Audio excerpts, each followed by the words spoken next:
The day the United States took root in the Middle East. The Middle East, the cradle of civilization. It was here, thousands of years ago, that humans first built cities, codified laws, and irrigated fields. Over millennia, empires rose and fell, Babylonian, Persian, Ottoman, each leaving scars and borders across these deserts. By the early 1900s, European colonial powers redrew these borders yet again. Britain, France, and Russia carved up Ottoman lands in deals like the Sykes-Picot Agreement of 1916, ignoring languages, tribes, and centuries of tradition. These artificial lines hardened into the modern map we know today.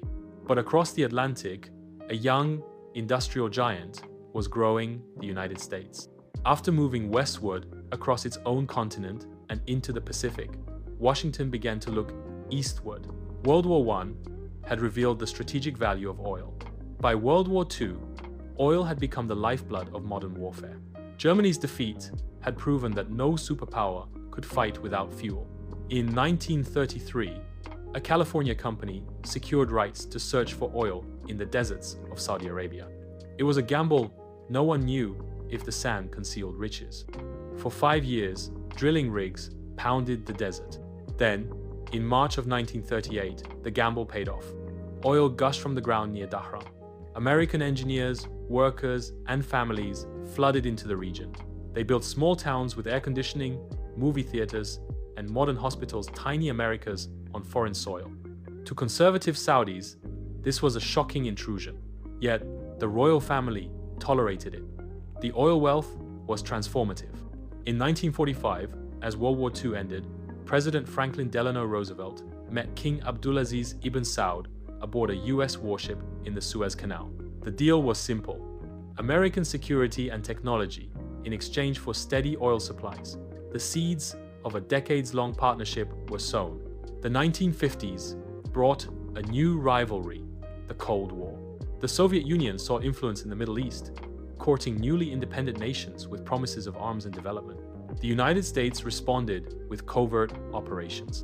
In 1953, Washington and London orchestrated a coup in Iran, toppling Prime Minister Mohammad Mossadegh and restoring the Shah to power. It was a warning: oil politics would trump democracy. Israel's creation in 1948 had already inflamed the region. As wars erupted between Israel and its Arab neighbors in the 1950s and 60s, Washington increasingly backed Tel Aviv, seeing Israel as a reliable ally in a volatile region. But this angered Arab nations who held the world's most valuable resource.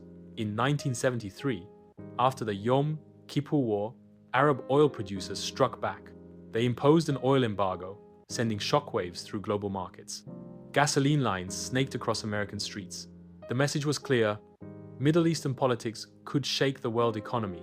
The 1980s brought another twist. When the Soviet Union invaded Afghanistan in 1979, the United States saw an opportunity. Washington funneled weapons and money to Afghan rebels, Mujahideen fighters determined to repel the Soviets. Among them was a wealthy young Saudi, Osama bin Laden. He used his family's fortune and construction expertise to aid the fight, building tunnels and raising funds. The Soviets eventually retreated, humiliated, but the fighters they left behind were hardened and emboldened. Then came August of 1990. Iraqi leader Saddam Hussein invaded Kuwait, seizing its oil fields. Saudi Arabia feared it would be next. Osama bin Laden offered the Saudi royals his fighters to defend the kingdom. The Saudis declined. Instead, they turned to the United States. American forces joined by 37 nations poured into the region. In early 1991, Operation Desert Storm drove Saddam's army out of Kuwait.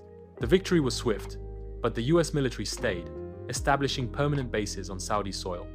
For many Saudis, this was an occupation of Islam's holiest land. For bin Laden, it was a betrayal. Throughout the 1990s, Al-Qaeda emerged. Bombings of US embassies in Africa. The attack on the USS Cole in 2000. Each was a warning that the Middle East's entanglement with America had entered a deadly new phase. Then came September 11th, 2001. Coordinated attacks on American soil shocked the world. In response, the United States launched wars in Afghanistan and Iraq, deepening its presence in the region it had once approached only for oil.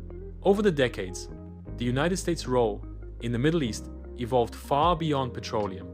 It became about counterterrorism, nuclear ambitions, alliances, and regional stability. Yet, the unintended consequences, instability, resentment, and cycles of conflict continue today.